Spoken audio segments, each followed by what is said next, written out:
பியார் பிரேம காதல் ஸ்டார் படங்களை எடுத்த டைரக்டர் இளன் இப்போ பியார் பிரேம கல்யாணம் படம் மூலியமா ஹீரோவா அறிமுகமாயிருக்காரு. டைரக்டர்லாம் ஒரு பக்கம் ஹீரோ ஆயிடுறாங்க, ஹீரோலாம் ஒரு பக்கம் டைரக்ஷன் பண்ண போயிடுறாங்க. ஆனா படம் பார்க்குற ஆடியன்ஸ் மட்டும் ரிவ்யூவரா மாறும்போது திட்டுறாங்க, ஏன்னு தெரியல. சரி, அதை விடுங்க. இந்த படம் நேரடியா நெட்ஃபிளிக்ஸ் OTTல வந்திருக்கு. இந்த படம் எப்படி இருக்கு அப்படின்னு பார்த்தலாமா? ஹீரோ இளன் துபாயில இருந்து சென்னைக்கு வராரு. சென்னையில ஒரு பொண்ணை பார்த்து லவ் மேரேஜ் பண்ணி கல்யாணம் பண்ணிக்கலாம் அப்படின்னு நினைக்கிறாரு. அந்த பொண்ணு தான் பவி, பர்பிள் பவி அப்படின்னு சோசியல் மீடியா இன்ஃப்ளூயன்சரா அவங்க இருக்காங்க. இவங்களோட காதல் கல்யாணத்துல போய் முடியுது. ஆனா கல்யாணம் முடிஞ்ச உடனே பவி மணமேடையை விட்டு ஓடிடுறாங்க. அவங்க மணமேடையை விட்டு ஓடுறதுக்கு என்ன காரணம், இவங்களோட கல்யாண வாழ்க்கையில இதுக்கப்புறம் என்ன ஆச்சு அப்படின்றதான் இந்த படத்தோட கதை.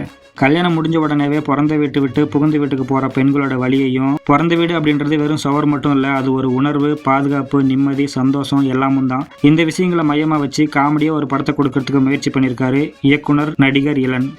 ஆனால் இந்த மாதிரி சமூக பிரச்சனைகளையும் காமெடியும் மிக்ஸ் பண்ணி கதை சொல்லும்போது அதில் ஒரு நேர்த்தி இருக்கணும். அது இந்த படத்தில் மிஸ் ஆகுது. காமெடியும் சோசியல் மெசேஜையும் பேலன்ஸ் பண்ண முடியாமல் காட்சிகள் வலுவிழக்கிறத நம்மளால் பார்க்க முடியுது. அதை சரி பண்ணுறதுக்காக இவங்க பழைய எக்ஸ்பைரியான சோசியல் மீடியா மீம்ஸையும் பழைய படங்களோட ரெஃபரன்ஸையும் அங்கங்கே தூவி வச்சுருக்காங்க.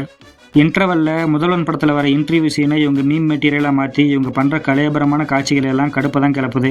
படத்தையே ஒரு சோசியல் மீடியா கண்டென்ட்டாக மாற்றுறதுக்காக இவங்க வச்சிருக்கிற காட்சிகள் எல்லாமே ரொம்ப செயற்கையாக இருக்குது. ஹீரோவா இளன் பார்க்கறதுக்கு நல்லா இருக்காரு. அங்கங்கே கொஞ்சம் நடிப்பில் குறைகள் தெரிஞ்சாலும் முதல் படத்துக்கு இது ஓகே தான்.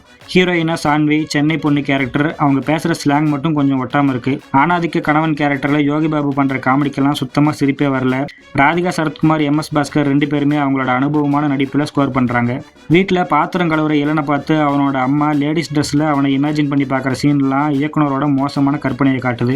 யுவனோட மியூசிக்கில் ஜிவி பிரகாஷ் பாடியிருக்கிற ஒரு பாட்டு மட்டும் படத்தில் நல்லா இருக்கு. தினேஷ் கே பாபுவோட கேமரா ஒர்க்கும் சினிமாட்டோகிராஃபியும் கண்ணை பறிக்குது.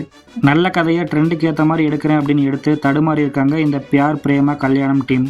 டிவி சீரியலையும் பிக் பாஸ் ஷோவையுமே சலிப்பில்லாமல் பார்க்குற சில வியூவர்ஸ்க்கு இந்த படம் நல்ல என்கேஜிங்காகவும் நல்ல படமாக கூட தோணலாம். ஆனால் என்னை பொறுத்த வரைக்கும் இது ஒரு ஆவரேஜான வாட்ச் தான். படத்தில் ஓப்பனாகவே ஏகப்பட்ட கெட்ட வார்த்தைகளும் செக்ஸுவல் கண்டென்ட்டும் சரளமாக வந்துட்டு போகுது. ஒருவேளை இதுவும் இப்போத்தி ட்ரெண்டாக என்னவோ, அதனால் குழந்தைகள் ஜாக்கிரதை. இந்த படம் இப்போது நெட்ஃப்ளிக்ஸ்லேயே அவைலபிளாக இருக்குது. பார்க்கணுன்னு நினைக்கிறவங்க, டைம் இருக்கிறவங்க பாருங்கள். இந்த ரிவ்யூ பிடிச்சிருந்தது அப்படின்னா லைக் பண்ணுங்கள், கமெண்ட்டில் ஒரு ஹாய் சொல்லிட்டு போங்க. உங்களுக்காக அங்கே நான் காத்திருப்பேன்.